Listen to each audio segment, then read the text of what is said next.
Hello, welcome back to Star Property TV. Today on the hot seat we have Vincent Wong, the co-founder and chairman of Wealth Dragons Group and author of 2 property books, and is credited as the father of Lease Options. Now he's dedicated to sharing his knowledge gained from a business career spanning over 20 years to people all across the globe. Welcome, Vincent. Thanks for flying in from the UK. Thank you. Before we get started, tell us a little bit of your background and Wealth Dragon Group.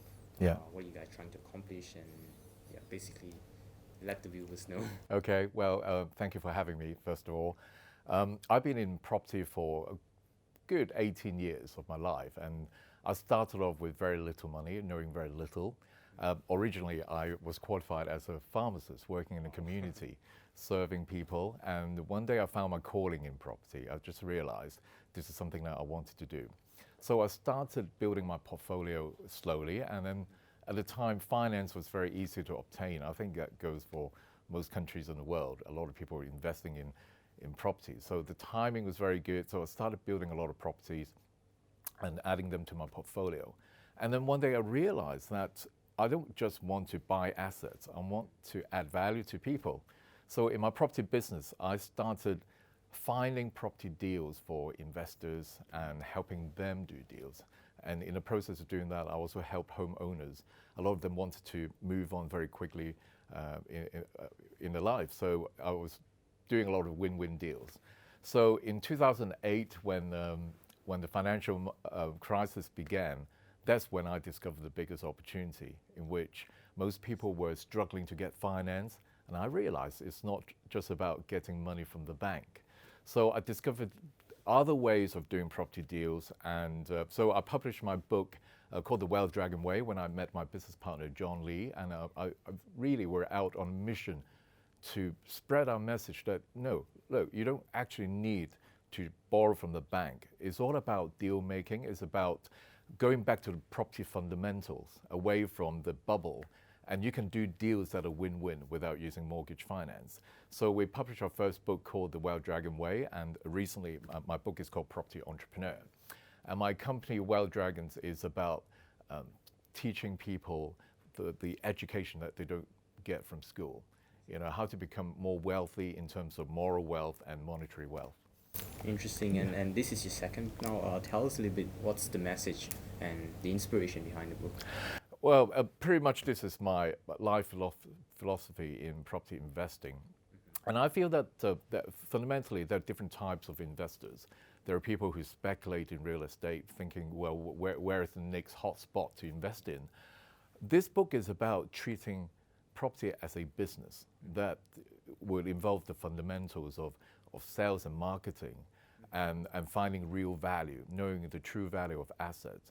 And you want to buy property at below the market value so you can make money when you buy. So in this book, I've also highlighted different creative strategies that I've been using since 2007. And one of them is called Lease Options. And what are lease options? Well, these are instruments that will allow you to control assets without using mortgage finance. It's about making cash in a deal that doesn't involve speculating and waiting for many years. It's about helping homeowners get on the property ladder. So it's a much more diverse and interesting perspective when it comes to investing than just speculating and buying low and selling high. Can you further explain how does Lease Options work? Well, Lease Options is something that firstly I introduced into 3 countries, in the United Kingdom, in Malaysia back in 2012, and in the Netherlands. So all these 3 countries are where I'm currently operating in my property business. Well, Lease Options is about doing deals directly with the other person, with the seller, on the terms. It's not about getting the best price for yourself. I'll give you an example. If you come across a seller who's got a property, let's say worth $500,000 ringgit, but the mortgage is very high, and there's very little or no equity in the property. So obviously this seller will need to pay the mortgage every single month. So the question is, what happens if the seller has lost his job or can't afford to pay the mortgage? In which case, the only way to stop paying the mortgage is to sell. But people don't always sell the properties quickly, especially in a climate where property is not going so fast. And that means that person is stuck with a liability. All right? A lot of people don't think about properties being a liability, but in fact, it depends on the seller's circumstances. So in which case, I would come along and negotiate a deal with the seller, in which case I would take over the seller's mortgage payment. Because this particular property is a liability to the seller, but it could be an asset to myself. So lease options is about me taking over the seller's mortgage payment, in which case I would probably definitely rent the property out, fix it up a little bit, because that's what investors do. But in return, the seller will grant me the right, but not the obligation to buy the property at a price that we fixed today. Sometime in the future, probably for the duration of the mortgage remaining. And so during that period, I will wait for the capital to appreciate. And then, of course, when the property goes up in value, I can exercise my option to buy. And the beautiful thing about lease options is that I'm now in a position, if I wish, to give some of that profit back to the seller in the future, which are profits the seller wouldn't have today. So it's about, again, doing a deal that is win-win. And this is just one of many, many different ways in which we can structure a deal. Are many Malaysians practicing lease options? Well, not many, but there are definitely the Malaysian students of mine who are doing this very, very well. In fact, there's one student, his name is Danik. He's doing nothing else but lease options because he finds that the investors who understand this have a great appetite for it. It's appealing because from the investor's perspective, you don't actually need a mortgage finance to benefit from the capital appreciation and the cash flow. And that means you never, you're no longer constrained by the bank's lending criteria. And you can do as many of these deals as possible without using any money. And they all understand that the minimum amount of investment you put down for a contract is just 1 ringgit. Yeah. So in other words, you're talking about the true no money down deals, and the return on investment is tremendous. So yes, those who are doing it, they are really doing it. At the same time, is an opportunity available to all Malaysians and everyone else who understands how this works. So you're back in Malaysia now. You have a program that's coming up, I believe, in around September? Yes, I am. Yeah. I make a point of coming to Malaysia every sort of 2 or 3 months. To introduce lease options again? Or? Well, yeah. I mean, lease options is one of the many strategies that I teach. Primarily, in my program, I talk about property fundamentals, where the real value is. And the problem is a lot of people don't understand. They can't distinguish between the price and the value. All right? Warren Buffett has said that before. The price is what you pay, but the value is what you get. And if investors mistake the asking price as the value of the property and they start a negotiation from there, that means you're actually getting a discount that is inflated in value. All right? So now I want to teach people the fundamentals in value investing, finding out where the true value actually is, how to measure it, and how to negotiate a genuine discount so that you make your money when you buy, not when you sell. And also I'll talk about the different strategies, of course, options and lease options, and these are sort of exotic instruments. But before we get to the advanced bits, people need to understand where the deals are, how do you make money, and how do you create a property business that will give you the longevity. It's interesting you mentioned value investing. You talk about fundamentals. For property, we know it's this location, transportation. Yeah. But what is your matrix when you decide the value of a property? Right. You see, when people think about the matrix and the fundamentals, automatically think about which area to go to. You know, the thing is, in Britain, where I'm from, at the moment, everyone's talking about Brexit, right? Nobody seems to have a consensus of what the consequences of Brexit would bring. If you go to 5 investment banks, you probably get 5 different views from these economists. So speculation doesn't work. It works to a certain extent when the market is going up furiously. But at some point, we know that speculation is more or less a gamble. So for me, the fundamentals actually come from a market that is stabilized. You're talking about houses that are not built for speculative investment purposes. There are the majority of the houses for sale, you're talking about 90% of the seller's market, comes from houses where people actually buy to live in. You know, you talk about the sub-sale market. And that's where you find prices more stable. And that's exactly where you can get the value from. Now, the disparity is that for every seller out there who's selling a property, there is a different motivation, different reason for doing it. And the different reasons will actually dictate how motivated the seller is. And by definition, a motivated seller is someone who's more likely to give you a genuine discount in order to get out of their home ownership so they can move on with their lives. Yeah. So it's about deal making. How do you actually find motivated sellers? That's a good question. You know, it's about the people, right? It's about they find you and you find them, all right? You find them because I think we all know people who want to sell a house just by asking around. It's about building some connections. But for me, when you treat a property as a business, you start to position yourself as someone who can help these sellers sell the property quickly. Particularly if those people who are very motivated, they need to sell quickly, putting the properties with their estate agents is probably the last thing you want to do, because agents always price a property high and not with the best interest at heart in terms of selling quickly to give them the certainty. So for ordinary investors, if you can position yourself in which you can help sellers move on, you have the finances ready, or you know people who have the finances ready, right? You talk about third parties, then you're in a better position to negotiate, to get a genuine discount. It's about doing win-win deals. So it's about the people, it's not about the location. Yeah. And practicing lease options in UK and Malaysia, the property market, entirely different landscape now. How does it work, bringing the strategies you use in the UK into Malaysia? Right, thank you. When you talk about different landscape, probably you're talking about different property cycle, all right? Property cycles, you talk about boom, bust, recovery, stagnation.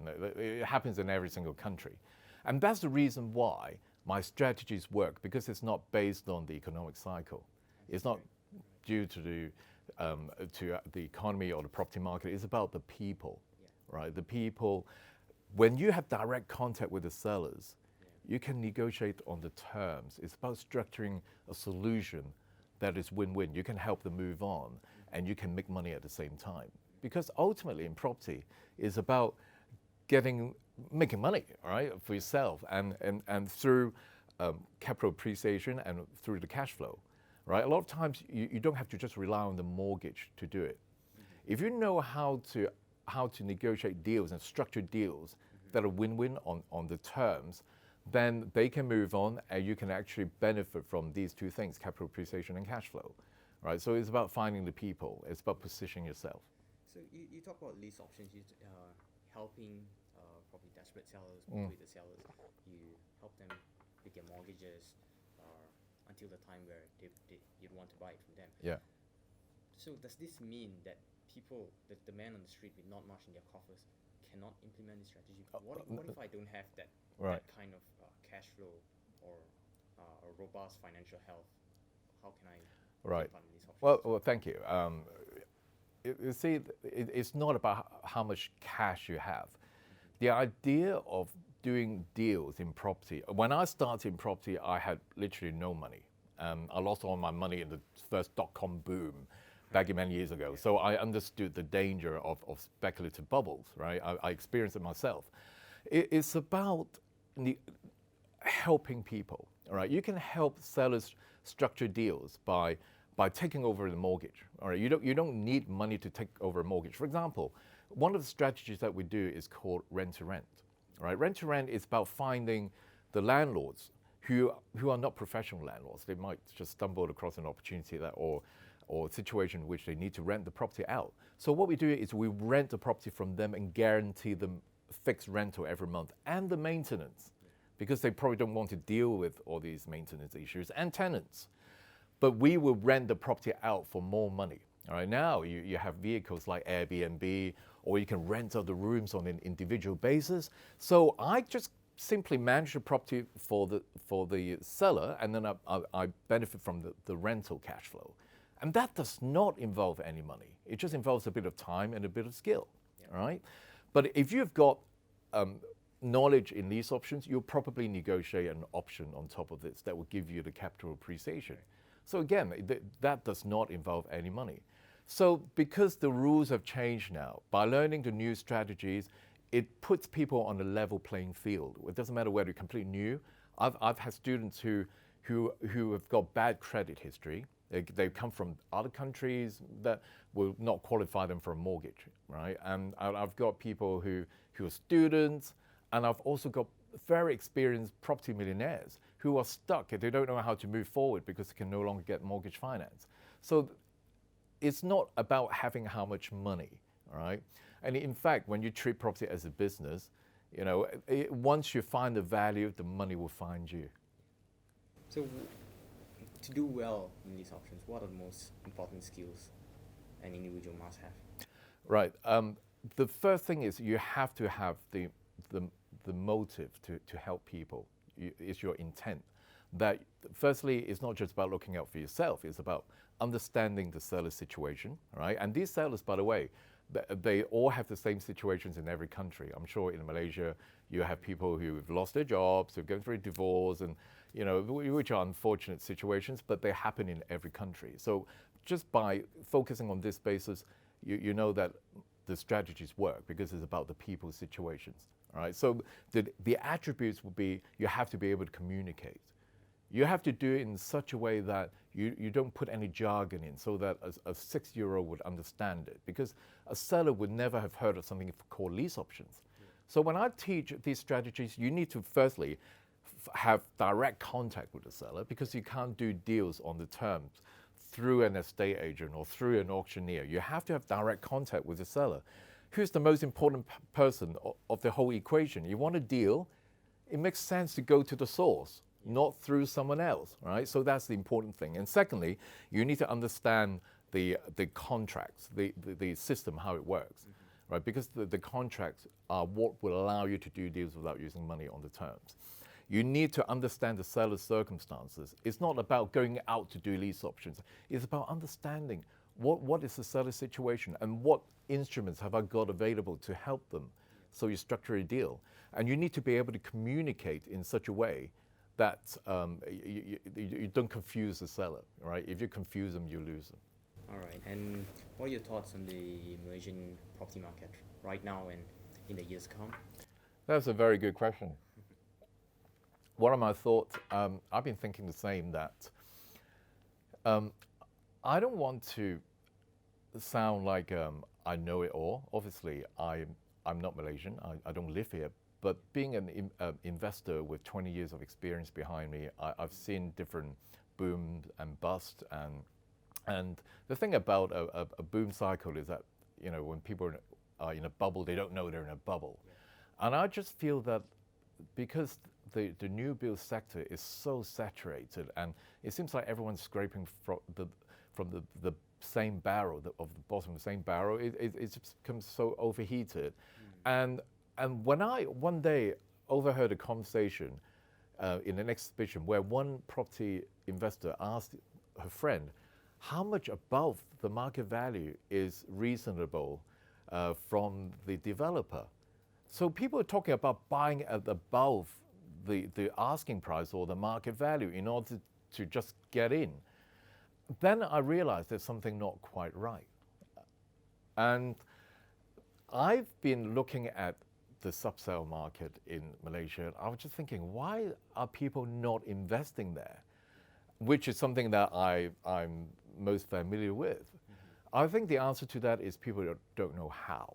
All right? I think a lot of people prefer to just go to sign up for a new bill, and because it's easy. All right? That's what I call lazy investing. If you want lazy investing, well, of course, we all pay a premium for convenience. We pay money in a restaurant 10 times more than what you buy from a supermarket or cooking a meal for yourself. That would be the same scenario in property. If you want to be lazy, you just want to sign for something without doing much work, then you will pay a premium for it. All right? In investing, you want to get the opposite. You need to do a little bit of work. But if you know how to systemize your business, which is what I teach in Property Entrepreneur, then the deals come to you because it's about attracting them. You can set up a funnel in which people come to you, the leads will come to you without you getting out of bed. You know, I will wake up in the morning, just look on my phone to see who's contacting me wanting to sell the house. And then I'll just make a phone call. You could be anywhere in the world. That is a systemized business, and hence the reason why I'm free to travel anywhere I go, because I've got a team working for me. Fantastic. Yeah. And so, Vincent, besides coaching, what's next for you? Well, it's very exciting time for myself and my company in the UK. We're looking to go public this year. We want, our aim is to be the world's first billion-dollar company in self-development.